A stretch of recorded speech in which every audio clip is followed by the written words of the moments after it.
హైదరాబాద్ బాలాపూర్లో దారుణ హత్య జరిగింది. రెహనాను మొహమ్మద్ సలాం అనే వ్యక్తి దారుణంగా చంపేశాడు. ఇద్దరూ ఒకే ఫంక్షన్ హాల్లో పనిచేస్తున్నారు. ఏడాది నుంచి వీరిద్దరి మధ్య ప్రేమ వ్యవహారం నడుస్తున్నట్లుగా తెలుస్తోంది. అర్ధరాత్రి సలాం, రెహానా మధ్య తీవ్ర వాగ్వాదం జరిగినట్లుగా పోలీసులు చెబుతున్నారు. చంపిన తర్వాత రెహానా మృతదేహాన్ని బ్యాగ్లో పెట్టి పారిపోవటానికి సలాం ప్రయత్నించినట్లుగా తెలుస్తోంది. ఇదే సమయంలో బాలాపూర్ పోలీసులు సలాంను పట్టుకున్నారు. మృతదేహాన్ని పోస్టుమార్టం నిమిత్తం ఆసుపత్రికి తరలించారు.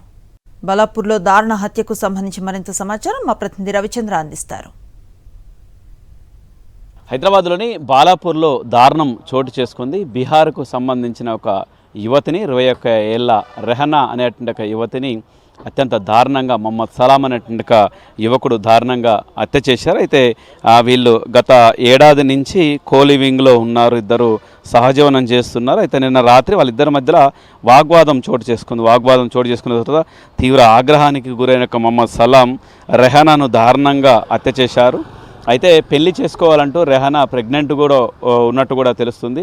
ప్రెగ్నెంట్ అయిన తర్వాత పెళ్లి చేసుకోవాలంటూ కూడా రెహానా మొహమ్మద్ సలాంపై ఒత్తిడి తీసుకురావడంతో ఆ విధంగా వాళ్ళ మధ్యలో తీవ్ర వాగ్వాదం కొనసాగిన తర్వాత హత్య చేసిండు మొహమ్మద్ సలాం. వీళ్ళిద్దరు కూడా గతంలో ఓ ఫంక్షన్ హాల్లో వీళ్ళిద్దరు కూడా వర్కర్స్గా పనిచేస్తున్నారు. ఇటు రెహానా కావచ్చు, అటు మొహమ్మద్ సలాం కావచ్చు. వీళ్ళిద్దరూ ఫంక్షన్ హాల్లో పనిచేస్తున్నారు. అందులో భాగంగానే పరిచయం అయింది. ఆ తర్వాత వాళ్ళు ఆ విధంగా సహజీవనం చేస్తున్నారు.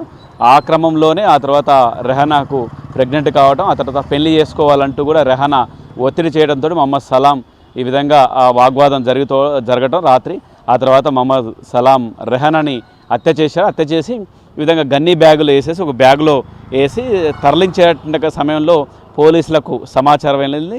పోలీసులు కూడా వెంటనే అతన్ని పట్టుకున్నట్టుగా ప్రయత్నం చేయడంతో అతను తప్పించుకున్నట్టు కూడా పోలీసులు చెప్తున్నారు. అతని కోసం గాలిస్తున్నారు మొహమ్మద్ సలాం కోసం. అయితే కేసు నమోదు చేసి రెహానా తండ్రి ఇచ్చిన ఫిర్యాదు మేరకు కేసు నమోదు చేసి దర్యాప్తు చేపడుతున్నారు.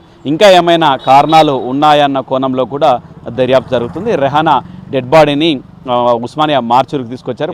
బీహార్కి సంబంధించిన రెహానా, బీహార్ సంబంధించిన వాళ్ళ బంధువులు కూడా ఇక్కడ పోస్టుమార్టం దగ్గరికి ఉస్మానియా మార్చూరు దగ్గరికి వస్తే ఆ డెడ్ బాడీని వాళ్ళకి అప్పగించేసి పోలీసులు కేసు నమోదు చేసేసి దర్యాప్తు చేపడుతున్నారు. కెమెరా పర్సన్ వినోద్తో రవిచంద్ర, సాక్షి, హైదరాబాద్.